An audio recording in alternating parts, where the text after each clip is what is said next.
Preemptive strike. Hey, welcome to Talking Shop.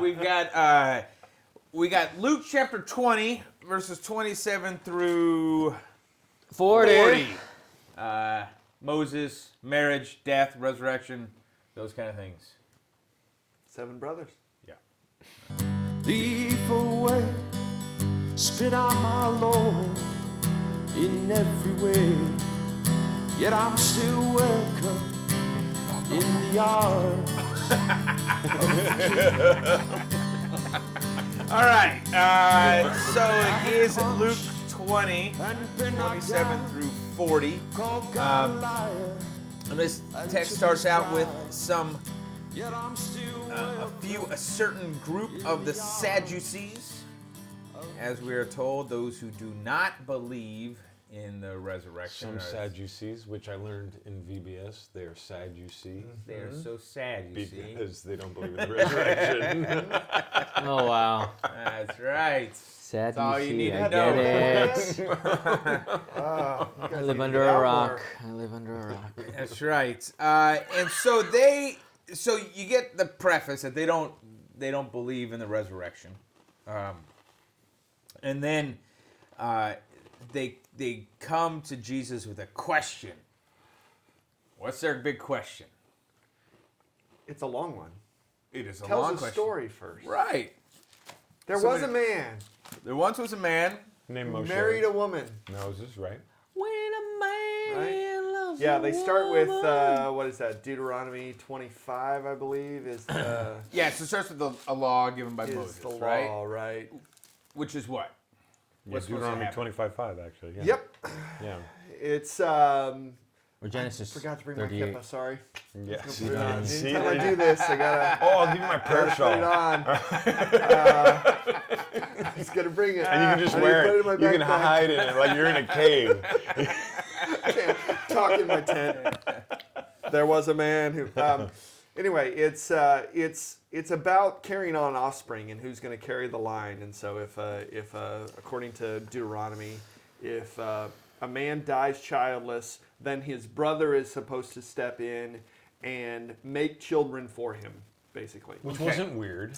Which wasn't weird. It was Sounds weird. It was I mean, sounds weird, for but us it it was designed to maintain It- the tribes. right, because I mean, and the land and all of that, Right. right? Because that was the promise. The promise was given to as an inheritance, Right. And so it was to maintain that inheritance. So the child born then would be the child of your dead brother, in essence. This is Boaz and Ruth. If you want to go into that, Very good. That's why that's where that goes. Anyway, and so then their question comes out of that. Of now this woman has been married, the way that they tell it, to 7 different brothers. Right.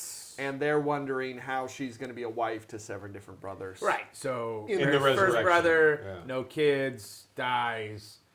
You know, the unanswered question is, What's how is killing she them? killing these men? yeah. She's like a black widow, right? She's a black widow. Oh no! There's 7 of them. Nobody asked that They question. all died. One of them, they and should then have had a she died. conversation. At least the last 2 or 3. Listen, man, we don't want to marry that. Well, to be honest with you, if you want to go there, go down that rabbit hole. This is Onan and Tamar because Onan has had 3 brothers married to Tamar. Yes, right. And That's Onan's like, I'm I'm not doing touching this. I'm not Yeah. touching this. That's right. He was a smart man.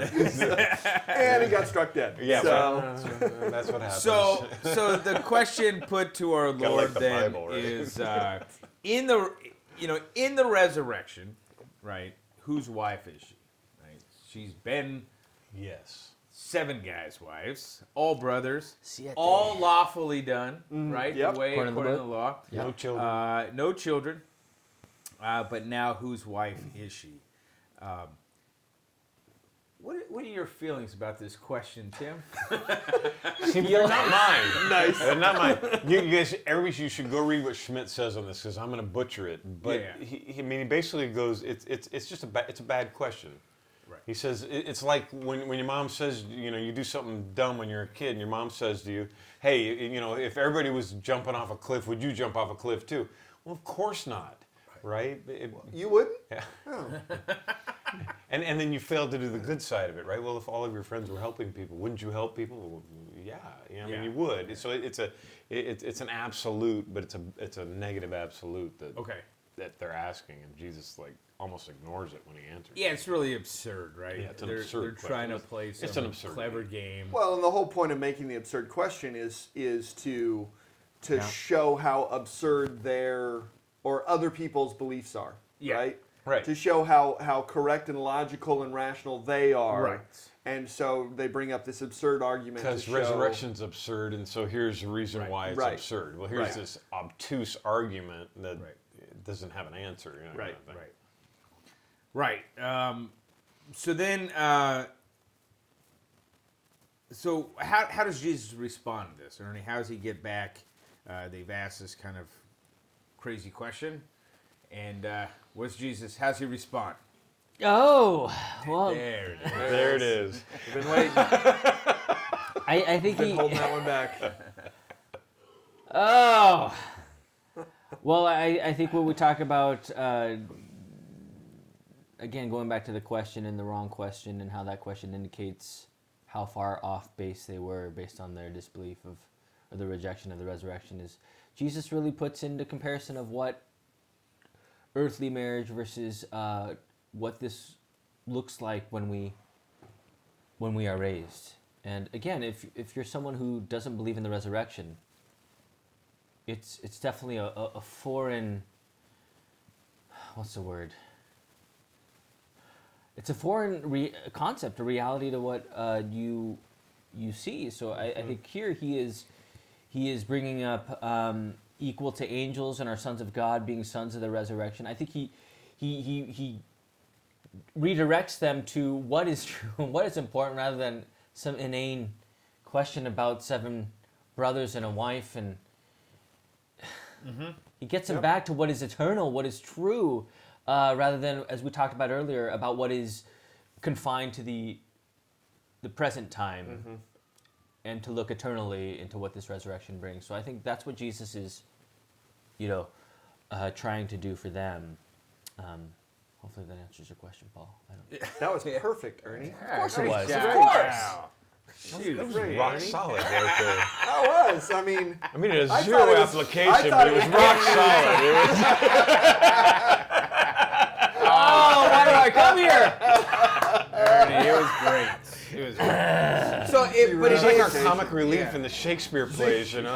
zero application for the guy who wants to stay in the present. That's No, but you're right. He does redirect them. You're absolutely Yeah, right. he does. Towards No, you are what right.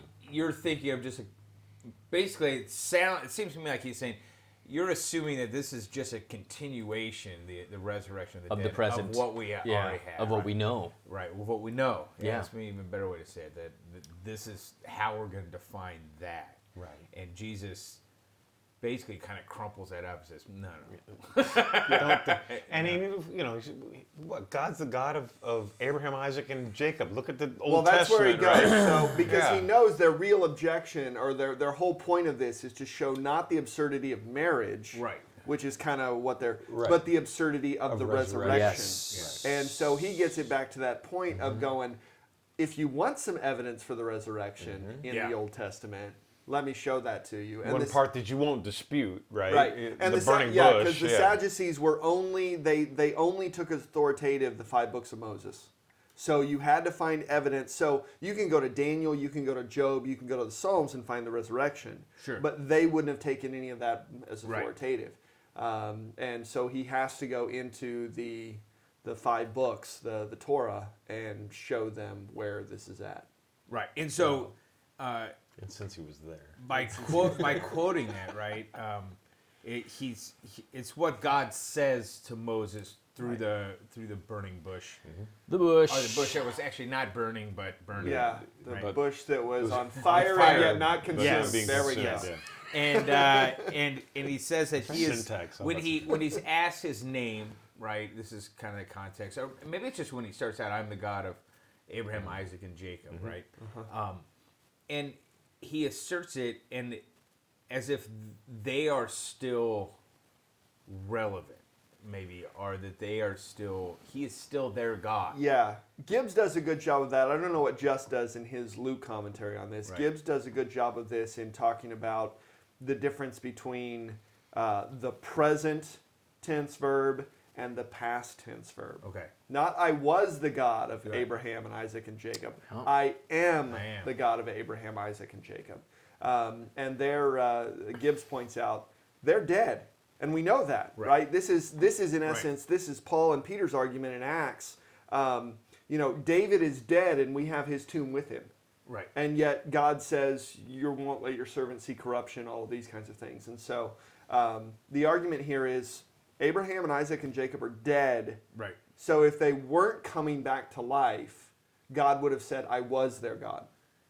If And- they yeah. cease to exist, then I was their their God. guy. Right.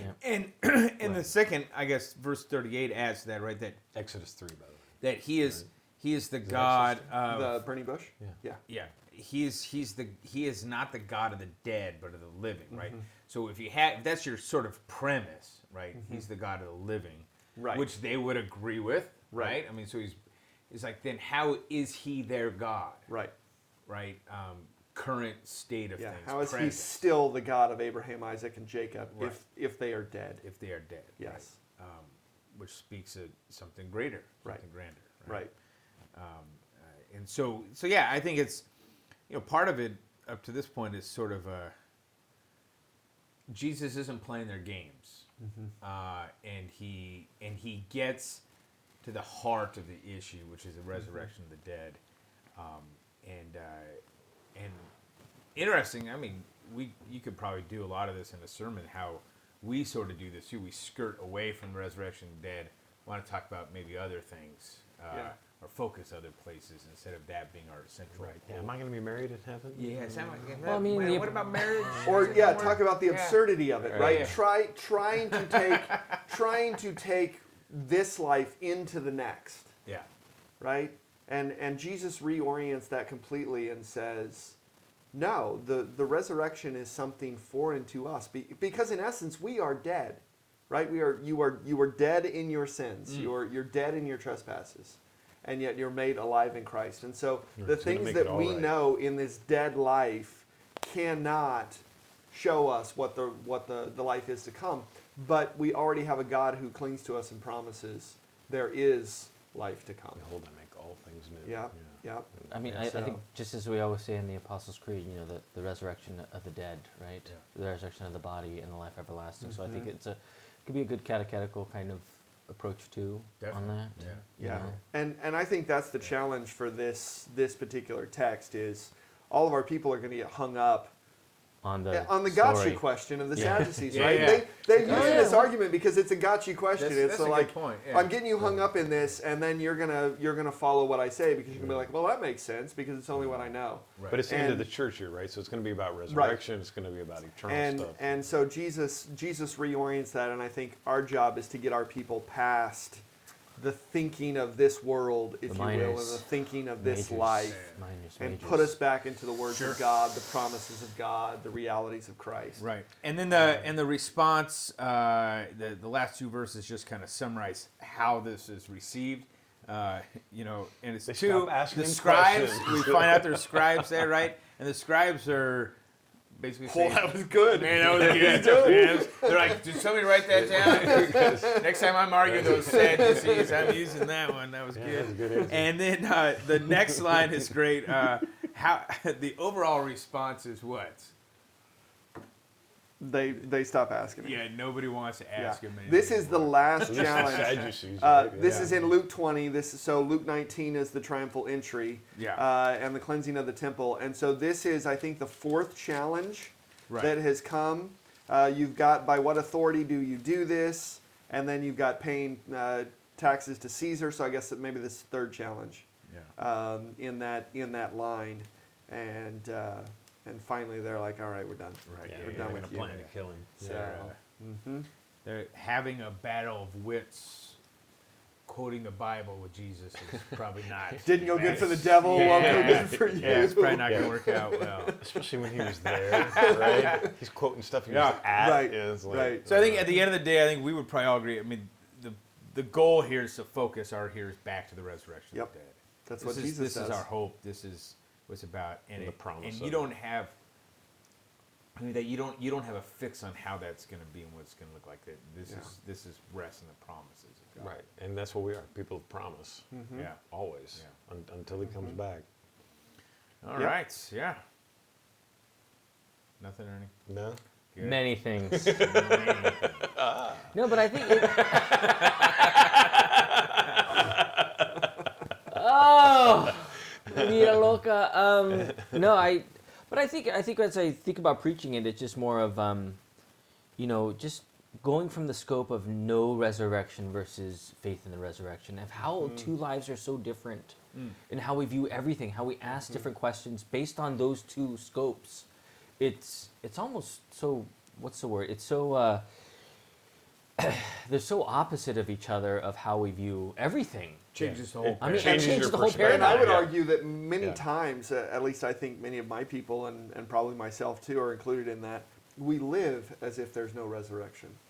You're right. We're focused on clinging to this life Yeah. and holding This on to is all what of there that. is, and, right? and marriage, right? Where's my wife or my husband going to be? And rather than bigger picture focusing on of- that bigger picture of there Yeah, is life that's a to good come, point. there's resurrection, there's Yeah. something beyond this world. Yeah. And everything we're and it is seeking greater. here, he provides. Yeah.